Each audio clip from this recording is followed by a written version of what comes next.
You should not be meeting friends. If your friends ask you to meet, you should say, fuck off. Well, there you have it. From the mouth of Boris Johnson. My name is Vander Buchert, and this is Finding Frequency.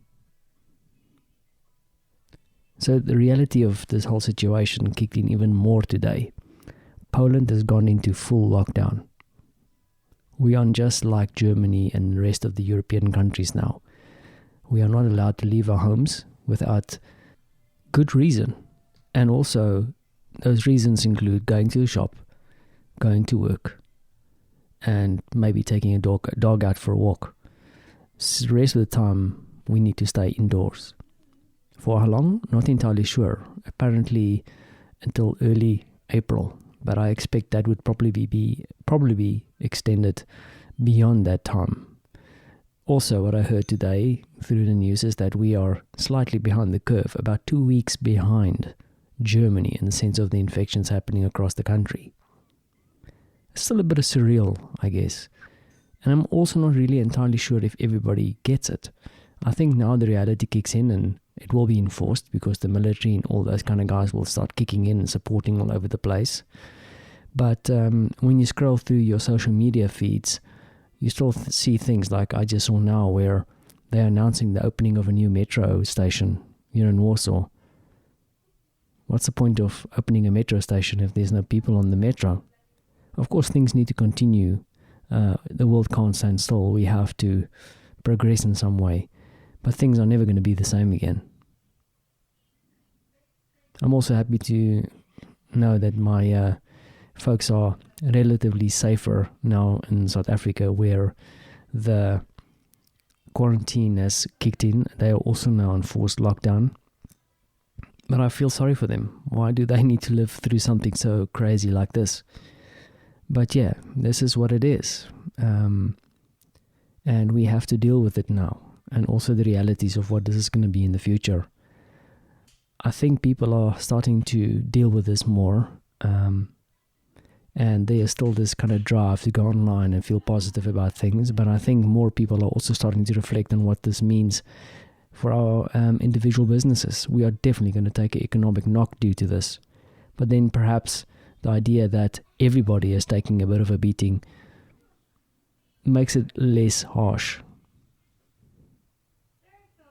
In a way, as a South African, I always had to look out from the borders of my country, even if it was through sanctions in the apartheid days or post-apartheid when we were looking at democratic growth or economic growth in South Africa. It wasn't as great as we wanted it to be.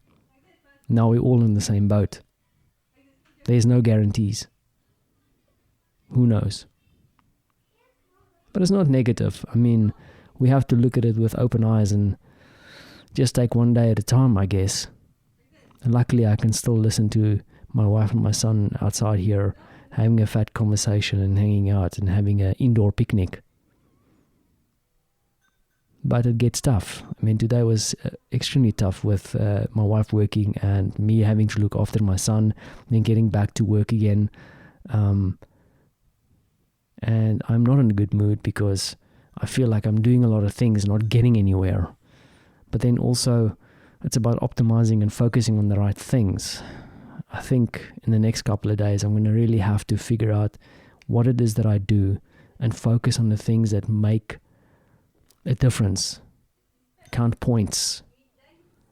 Going to help us build the new tomorrow. Too many random shit that I'm working on. Helping other people do their stuff. Now it's about me and my family. Let's see how it goes. I keep on saying, let's see how it goes. How are you feeling? What's happening on your side of the planet? Keep strong. Keep on going. Do positive things. Create content. Talk to people. Hang out. I recently started doing that, trying to force myself to create more content, online especially. I'm not really trying to tap into the whole teaching you something new or sharing something about remote working, but rather just connecting with people and sharing some of my knowledge. And that seems to be working. People are more willing to connect and talk. I'm also quite encouraged that I'm going to have 2 business calls on Friday. 2 calls that involve 2 people who are looking into the future, looking beyond this mess. Will they have something tangible? Do they have the answers? I guess not, but potentially we can work something out together. So opportunity still continues to knock. I hope the same is true for you. And if it's not knocking, just wait. Be patient. Because sometimes when you get too busy thinking about all the negative things, you forget to hear the knock. Wait for the knock to come.